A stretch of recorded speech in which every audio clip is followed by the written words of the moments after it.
Madame Le Tourneur, rapport 7. Oui, Madame la maire, chers et chers collègues, notre approche des discriminations à Rennes et à la métropole est une approche globale. Je souhaite en rappeler quelques éléments dans le cadre de la présentation de la réactualisation de notre nouveau plan de lutte contre les discriminations que vous avez sur table. Le premier élément à partager, c'est que les discriminations sont un délit, mais un délit pour lequel le non-recours est particulièrement élevé. 97% des personnes qui estiment avoir été victimes d'au moins une atteinte à caractère raciste, antisémite ou xénophobe ne portent pas plainte. 100% des personnes dont le véhicule a été volé portent plainte. La dimension donc de mobilisation du droit de la non-discrimination, elle est indispensable, mais elle est insuffisante. C'est pourquoi notre approche est celle de la prise en compte de la dimension systémique des discriminations. Ces dernières s'inscrivent dans des représentations, des stéréotypes, des préjugés qui banalisent et entretiennent les discriminations. Il existe un continuum des discriminations que vous avez, page 6 du document. Ces discriminations se traduisent par des pertes d'opportunités, par un désavantage récurrent dans tous les domaines de l'existence qui touche plus particulièrement certains groupes sociaux. Cela alimente les inégalités socio-économiques et les entretient. Les conséquences des discriminations sur les parcours individuels sont aussi des conséquences sur la santé des personnes, sont aussi des conséquences sur la cohésion sociale. Toutes ces conséquences sont documentées et effectives. Troisième élément à partager avec vous ce soir, c'est que les discriminations sont cumulatives. Quand bien même le droit français a du mal à prendre en compte de manière simultanée 2 critères de discrimination, et vous avez vu qu'il y a 26 critères de discrimination, l'approche du croisement, du cumul, de l'intersectionnalité, les rapports de domination se croisent, s'aggravent, et cette prise en considération est indispensable si nous voulons prendre en compte la spécificité de ces situations de croisement de discrimination, d'accumulation de discrimination. C'est par exemple l'exemple des femmes noires qui sont doublement discriminées selon leur sexe et selon leur origine ethnique. Si elles portent le voile, elles seront triplement discriminées. Ce soir, nous vous proposons de renouveler, de réactualiser notre volontarisme en matière de lutte contre les discriminations. Volontarisme qui s'ancre sur le premier plan de lutte contre les discriminations en 2009. Nous avons renouvelé le plan de lutte contre les discriminations en 2017 en l'élargissant à l'ensemble de la métropole. Pour nous, il s'agit tout simplement, à travers ce plan de lutte contre les discriminations, de mettre en œuvre de manière effective la promesse républicaine. Mettre en œuvre de manière effective cette promesse dans un contexte où la contamination des idées de l'extrême droite renforce les stéréotypes, les préjugés, nourrissent et alimentent les discriminations racistes, antisémites, islamophobes et LGBTQI-phobes. Le nouveau plan de lutte contre les discriminations est un cadre, est une mise en mouvement collective pour agir, pour faire face à la réalité des discriminations sur notre territoire, pour prévenir le risque discriminatoire. Le plan est en lui-même un outil d'appréhension, de compréhension de ce fait social que constituent les discriminations. Il explicite les enjeux, illustre ce qui est déjà mis en œuvre et ce qui sera réalisé d'ici 2030. La démarche d'actualisation du plan de lutte contre les discriminations a été partagée sur la base d'un bilan partagé avec les élus et les partenaires institutionnels, mais surtout partagé avec les associations mobilisées contre les discriminations et dans l'accompagnement des personnes cibles ou victimes de discrimination, partagé avec ces acteurs essentiels du territoire dont je salue la présence ce soir sur les bancs du public. Ce PLCD est aussi nourri des enseignements, des avancées issues des 2 enquêtes de ressenti discriminatoire en 2019 et en 2024 et des États généraux de l'égalité qui se sont déroulés en 2022. Je souhaite partager avec vous le fait que nous portons toujours une attention particulière sur les discriminations liées à l'origine réelle ou supposée, ce critère de discrimination étant chargé politiquement, symboliquement et historiquement. Alors, quels sont les points saillants de ce renouvellement ? 2017, c'est quand même assez loin. C'était nécessaire de revenir, de réactualiser, d'enrichir la démarche qui est la nôtre. Quelques points saillants. Le renforcement, premier point, le renforcement du soutien aux personnes cibles et ou victimes de discrimination. Les discriminations sont une violence dont les conséquences sont lourdes à travers les entraves qu'elles représentent dans les parcours, mais aussi pour la santé des personnes. Il s'agit pour nous de mieux coordonner, de mieux accompagner les personnes victimes, d'élaborer des partenariats avec la justice, de développer le signalement en ligne, de mutualiser les efforts des différents acteurs pour faciliter, mieux accueillir, mieux accompagner les personnes en fonction de leurs besoins. Deuxième point saillant, c'est l'accent que nous mettons sur le rôle des témoins qui, au gré des résultats des enquêtes, se révèlent particulièrement inactifs, silencieux, impuissants. Cette situation alimente la banalisation, alimente le silence des victimes et l'impunité des agresseurs. Troisième point saillant, soutenir la création d'un réseau des acteurs de la lutte contre les discriminations afin de déployer une stratégie collective et d'avoir ainsi davantage d'impact sur le territoire et auprès de la population. Enfin, déployer une véritable démarche intégrée de la lutte contre les discriminations dans l'ensemble de nos politiques publiques et être un moteur de la dynamique locale de lutte contre les discriminations avec nos partenaires institutionnels. Alors, vous avez sur table ce plan. Quelques commentaires rapides, mais je vous invite à lire attentivement tous les éléments qui constituent ce plan qu'on a voulu à la fois complet, mais aussi lisible et accessible. Il est à la disposition de chacun et de chacune. Premier axe, diffuser une culture de l'égalité. Diffuser une culture de l'égalité, c'est d'abord prendre la mesure de la réalité des discriminations sur notre territoire. Et je l'ai souvent dit ici, ce qui n'est pas mesuré n'existe pas. Objectiver, mesurer, nous avons désormais un observatoire métropolitain des discriminations. Nous avons également des bilans annuels.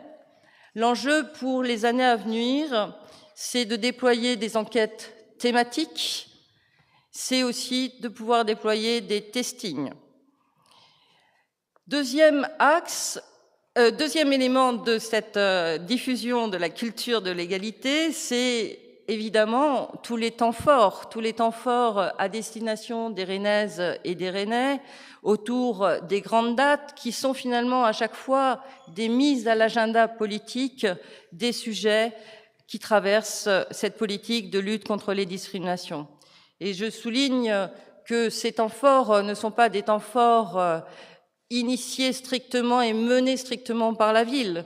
la qualité de ces temps forts est liée au fait que nous faisons alliance, nous co-construisons ces temps forts, que ce soit Rennes au pluriel, le 25 novembre, le 21 mars, avec les acteurs du territoire.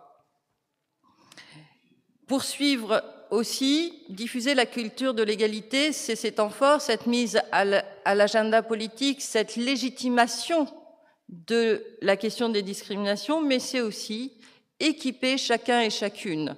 Ce sont des cycles de sensibilisation, des cycles de formation à l'adresse des Rennaises et des Rennais.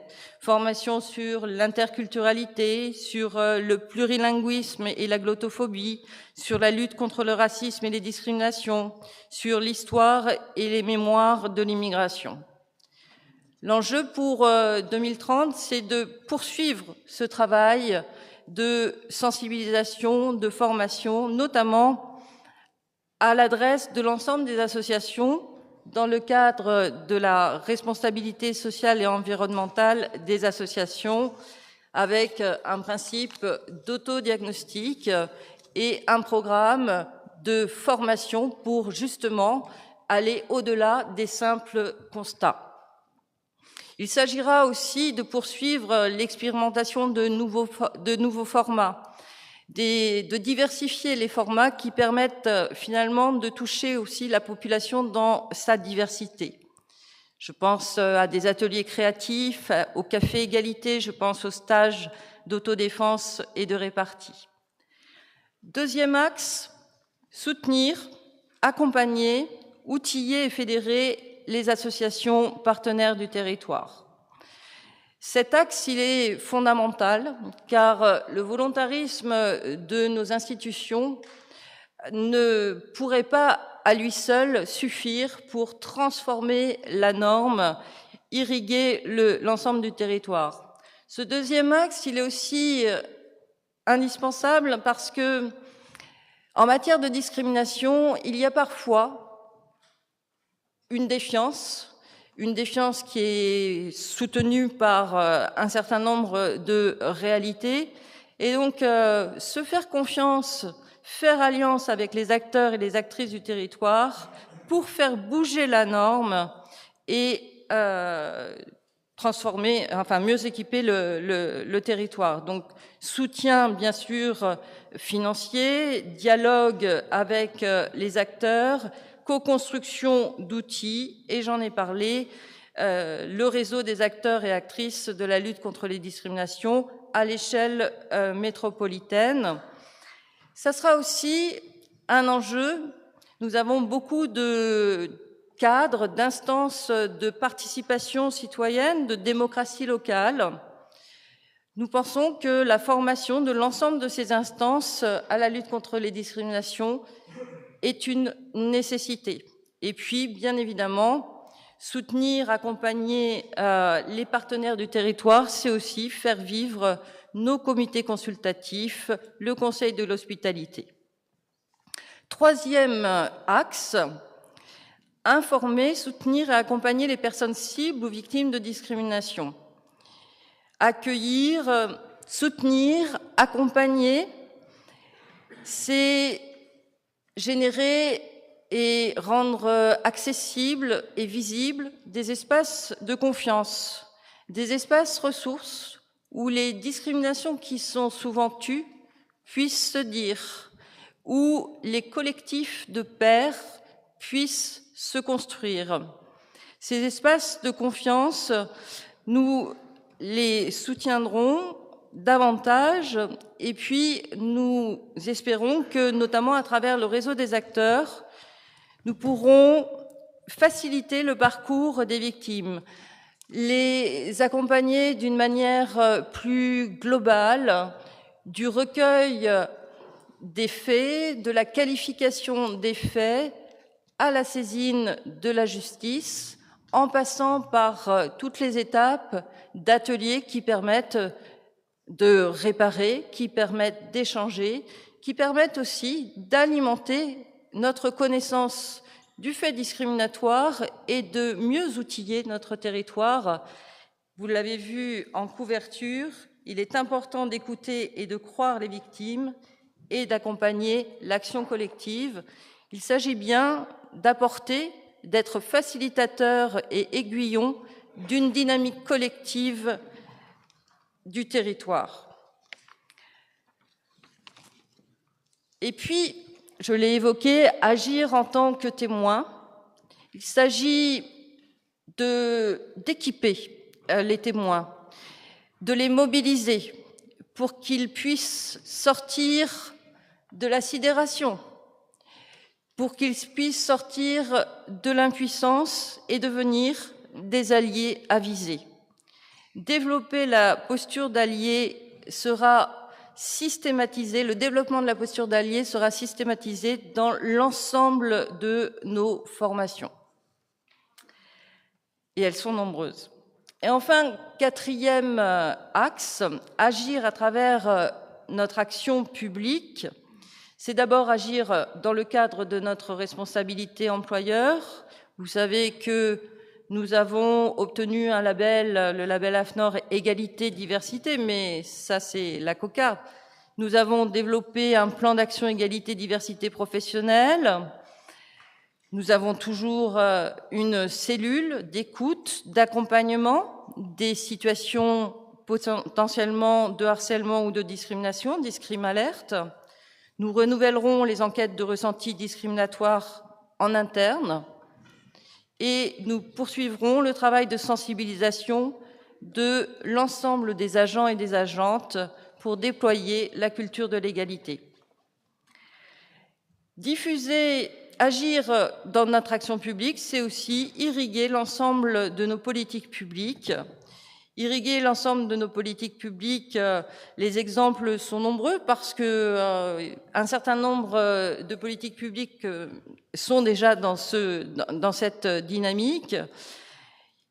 Je peux évoquer par exemple une formation qui est assez emblématique, c'est la formation des agentes et des agents de l'état civil sur le changement de prénom, formation qui a été réalisée par les associations de personnes concernées, notamment en cas de changement de prénom pour les personnes en transition.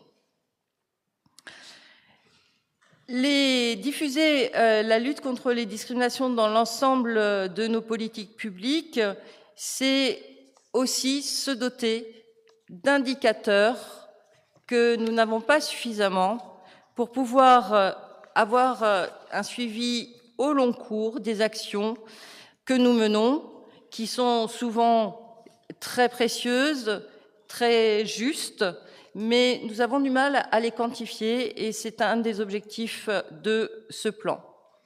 Enfin, agir en tant que, dans le cadre de nos politiques publiques, c'est agir avec l'ensemble de nos partenaires institutionnels, bien évidemment l'État et la DILCRA, mais aussi le département, mais aussi renforcer on va investir le renforcement de nos liens avec la justice, la police et l'éducation nationale.